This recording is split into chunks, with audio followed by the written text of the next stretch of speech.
Papunta na tayo ng General Luna Port. Ngayon, nag-ask na ako. Inas ko yung sa hostel, sa reception.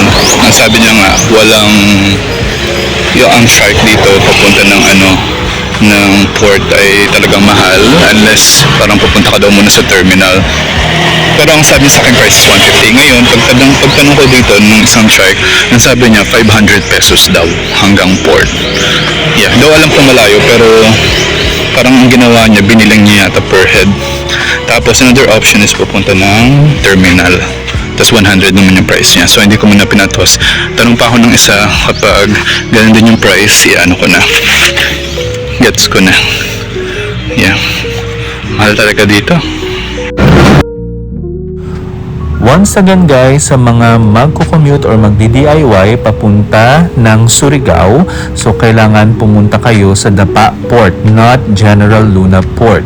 So, based doon sa advice na binigay sa akin, sasakay kayo ng tricycle papunta ng terminal, specifically bus terminal.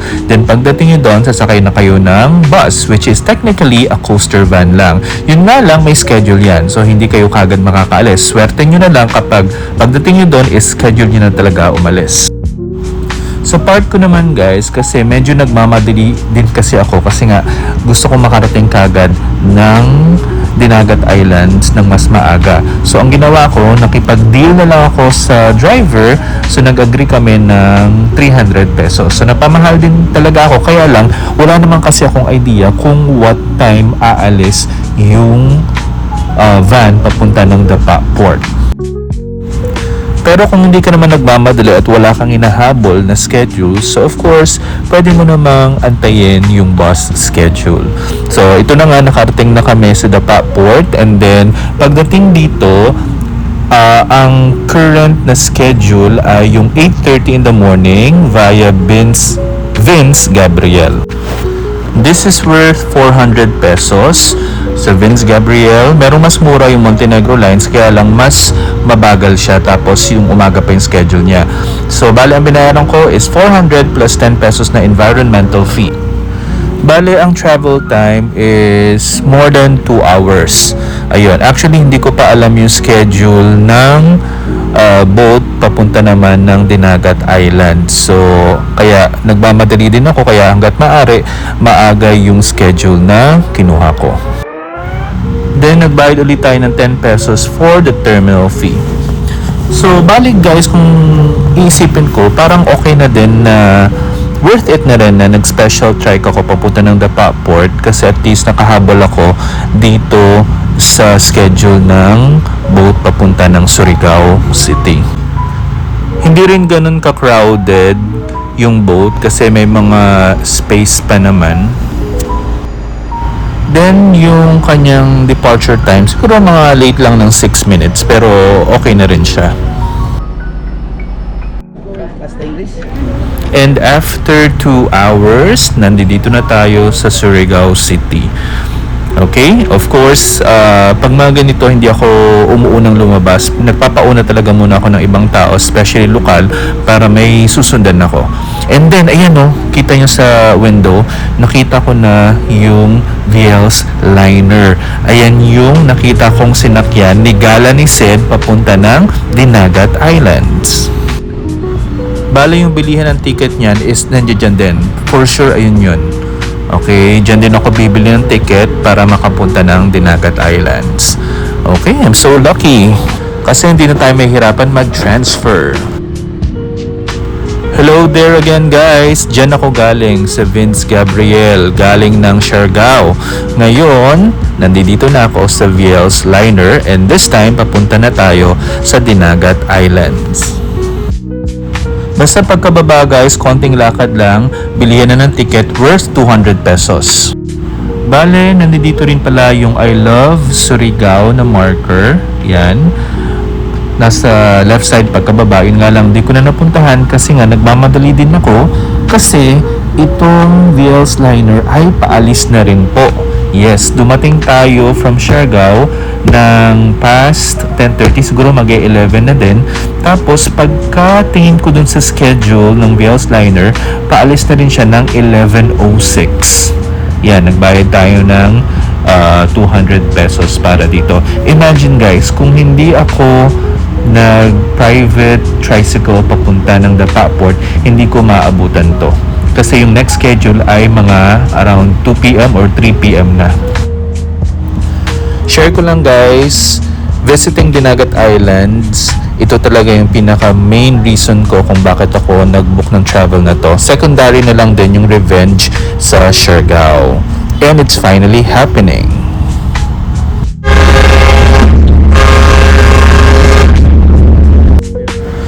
So, we are finally here at San Jose Port, Dinagat Islands. So, once again guys, kung nakabook din kayo ng tour from J-Malls, San Jose po ang dapat nyong puntahan kasi may iba pang ports for Dinagat Islands.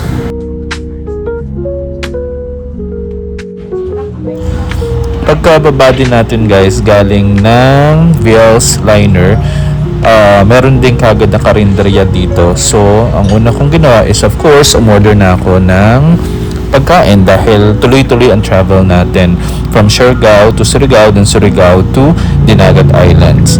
Ayan, so merong kantin kagad dito. So, nag-lunch na tayo.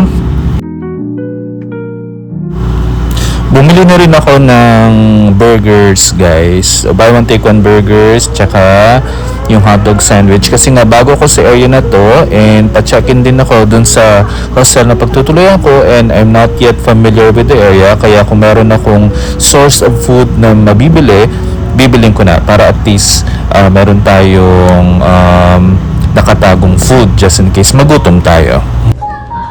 Bali guys, ito yung San Jose Annex Port. So dito rin tayo babalik pag pabalik na tayo ng Surigao.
Public capital o ang the rest is small na lahat. Thank you sir.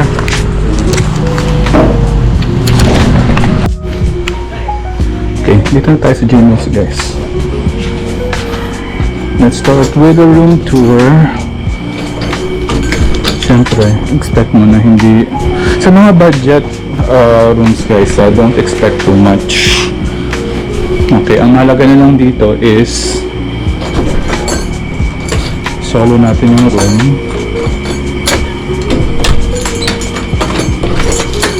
Kaya lang, baka masira itong ano.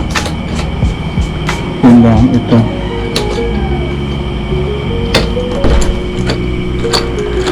Huwag masyadong labas ng labas.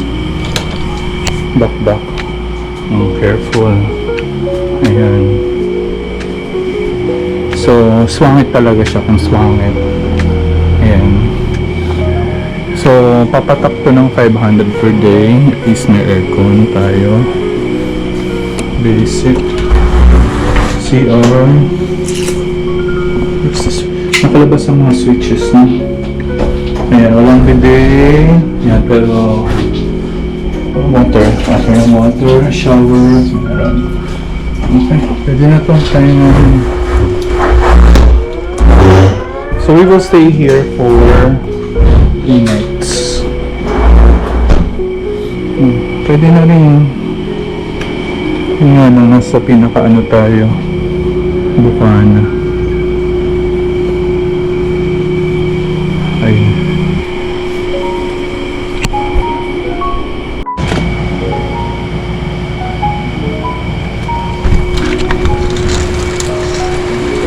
Still raining, guys. It's 2:41 in the afternoon. Uy, gusto kong gumalagala. Lakad-lakad. Tumigil ka na.